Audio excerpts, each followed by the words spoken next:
This is the Chicagoan channel. I'm doing something a little different this time for my channel, some fresh, different content. I've been a gearhead for quite some time myself, so my car is in the shop getting a little service done, and I got this nice new loaner here. Decided I've had it for a couple of days, so I'll do something interesting and fun. This is the Mercedes C300 4MATIC AMG styling, and it's got the AMG styling wheels and AMG styling body. And I'll do a quick little rundown. First of all, it's a very beautiful car. It's hybrid assist 4MATIC and all-wheel drive. It's got good luxurious trunk space. It can automatically close itself too.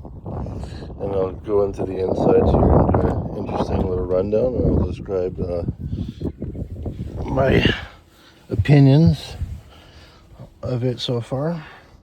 So this is the inside. It looks very much like a spaceship on the inside.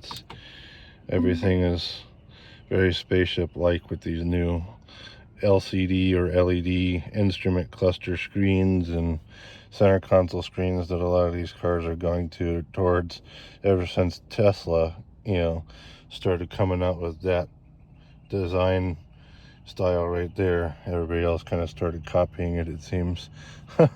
So everything is, radio and whatnot. You got touch sensitive, they're push button, but they're mostly touch sensitive for adjusting, like, your volume. You can just go up and down,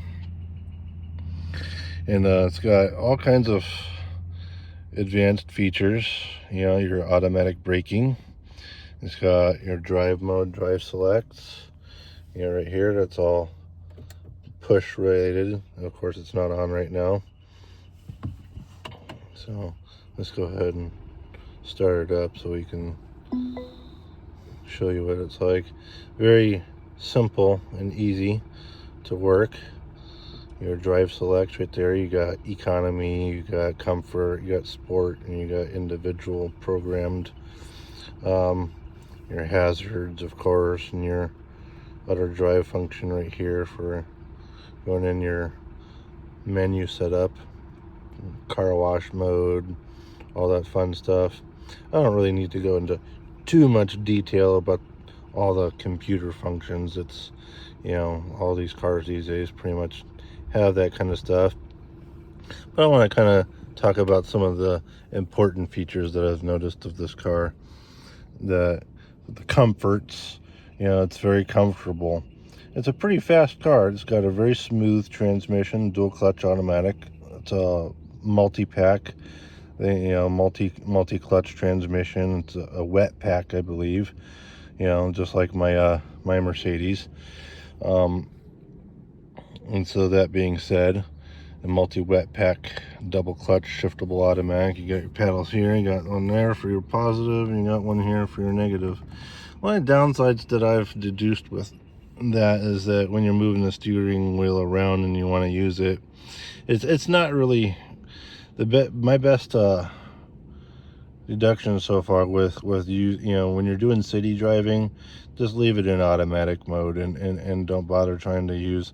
When you're going on local highways, when you're going to be, or expressways, whatever, interstates, it is the more appropriate time to try to enjoy being able to manually control with the shifting.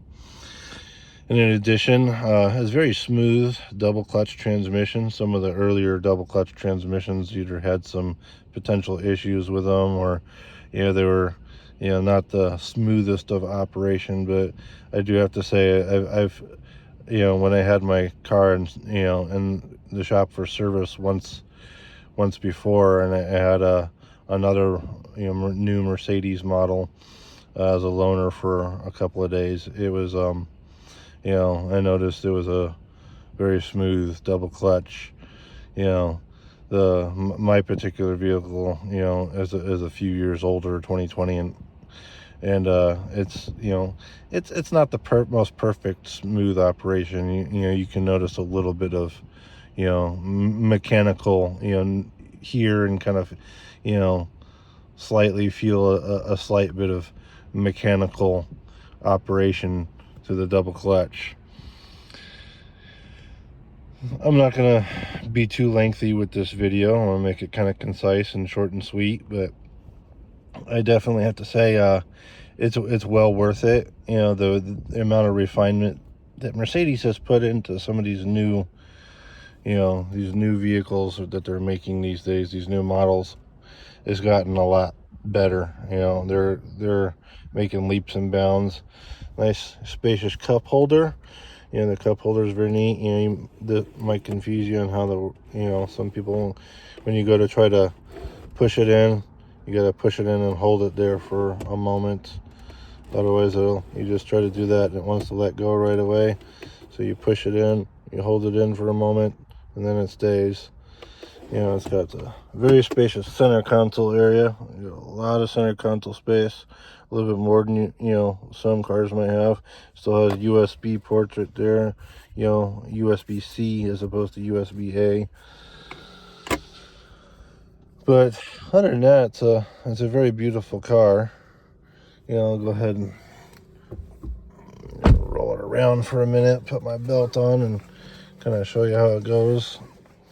It's very spacious, and like I said, I don't want to be too lengthy. And the seat belt itself, it'll as you put the seat belt on, it'll kind of give you a little tug. It's got a little motor inside the seat belt, and it'll give you a little tug to, you know, try to snug you up. And I don't really particularly care for keeping them on, but it's conveniently got the engine start stop, you know, and you know the brake, when you come to a brake, it automatically stops the motor, unless you're around here like the Chicago area and you got a freight train or something like that, and go ahead and turn it back on. But you know, I like turning that off, so when I'm just in standard traffic or whatever, and you know the engine isn't going to be stopping all the time. And you know, it as much as, you know, people might try to debate or whatever, or the manufacturers might try to debate, it puts more work on a starting system to constantly, you know, have the engine coming to a stop and having to crank back up, you know, the starter having to crank everything back up just for coming to a stop for a little bit. You know, if you're waiting for something like a freight train, you know, that could be, you know, sitting there for 10 minutes or 20 minutes waiting for a damn freight train. That could be convenient. So I'll go ahead and move it around a little bit. It's very quiet.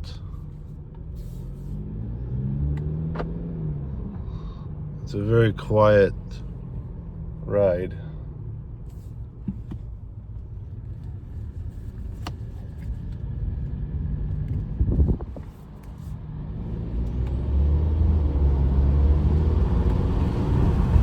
And it boogies.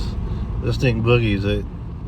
You know, it's a hybrid assist, you know, making about 260 horsepower and about 300 torque rated.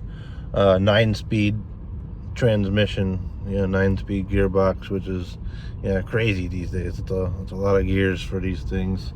And like I said, this thing definitely boogies. You know, you can hear a tiny bit of the turbo a tiny bit, but it, you know, it's pretty damn quiet, this car is.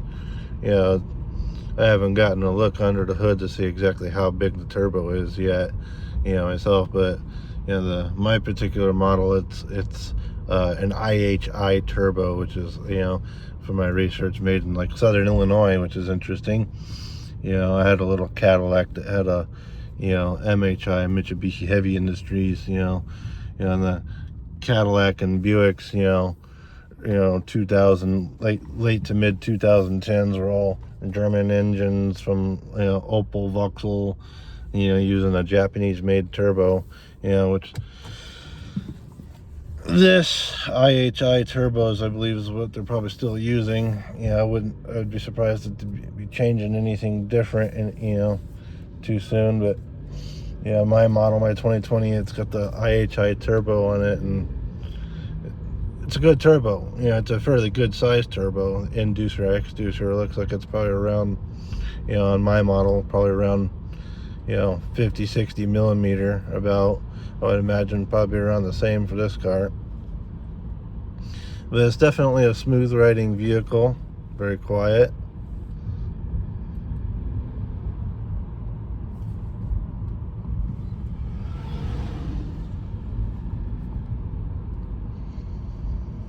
And it punches. This thing punches. It feels like it's a lot more than.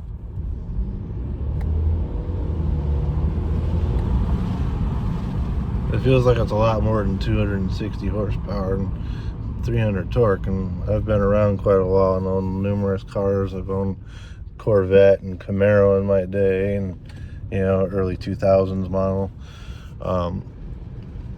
This thing punches off. I mean, it's all-wheel drive, of course, the hybrid assist, and it feels like it goes more like 400 horsepower.